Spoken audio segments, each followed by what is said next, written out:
This program only reflects the personal views of the program host and all the individual contributors.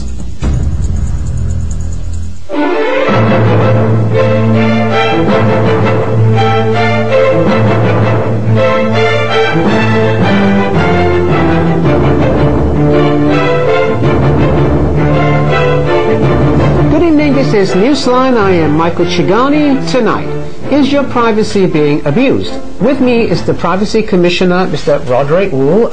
Thank you, Mr. Wu, for being on this edition of Newsline.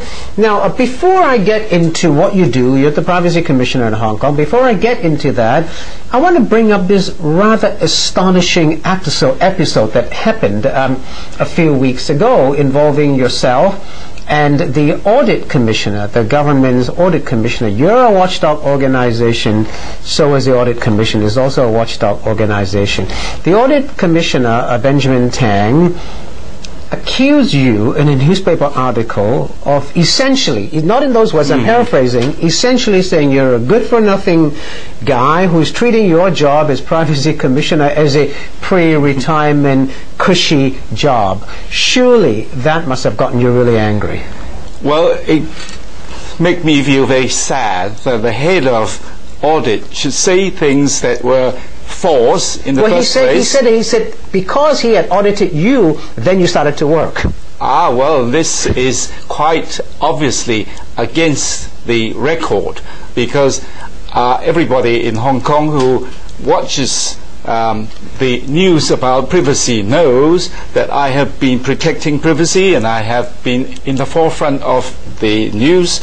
And I question whether he had been living in the Sahara Desert. I know. You said, are you angry? Are you still angry with what he said? As I said, I felt sad that the head of audit should say things that are completely contrary to facts.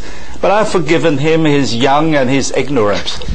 Well, you know, you were at one point wanting to sue him, Benjamin Tang, the Audit Commissioner, and then eventually you didn't do that. You said it was a personal attack, what he said about you being lazy, not doing your job until he had audited you.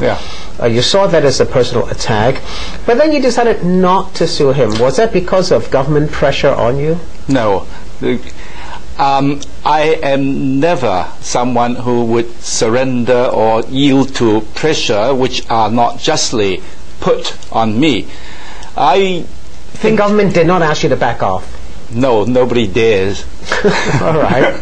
But what happened is that what he said reflects on him, and when I realized that only the brave know how to forgive, and it reflects on me when I forgive him before he says sorry. And he has never said sorry. Well, I was going to ask you that. You've forgiven him, but he's not apologized to you? He hasn't apologized to me. He hasn't said sorry. But it's immaterial, because I have forgiven him, so it doesn't matter whether he said sorry or not. Okay, well, just one last question on this issue before we move on to your job as Privacy Commissioner. Why would the Audit Commissioner, which he's also, Benjamin Tang is also a watchdog for the public, and so are you, why would he say things like that to you? It's really astounding. People say power corrupts. And you think power corrupted him? I'm feeling that power may have corrupted him. Then you're suggesting he's not the right man to be the Audit Commissioner. Because he might well be,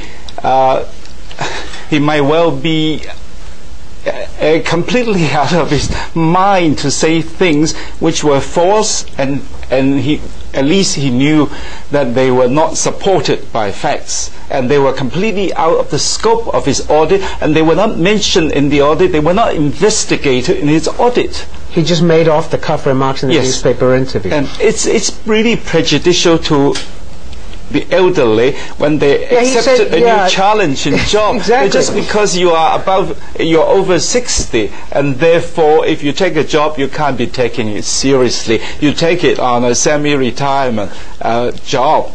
Yeah, you said that was also discriminatory to the elderly people. Yeah, I did suggest that he should apologize to the elderly Senior people, citizens in even Hong if Kong. he won't apologize to me. Well, I don't think he has done that as well. No, he hasn't. So we'll just leave that. But I'm glad to leave that. Let me just ask you this.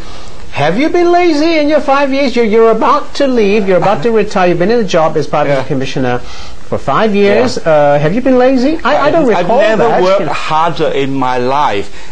I have worked now harder at this job than even when I was working for my own living. You were previously a solicitor. I was previously a partner in a law firm, and I stayed with the law firm for decades.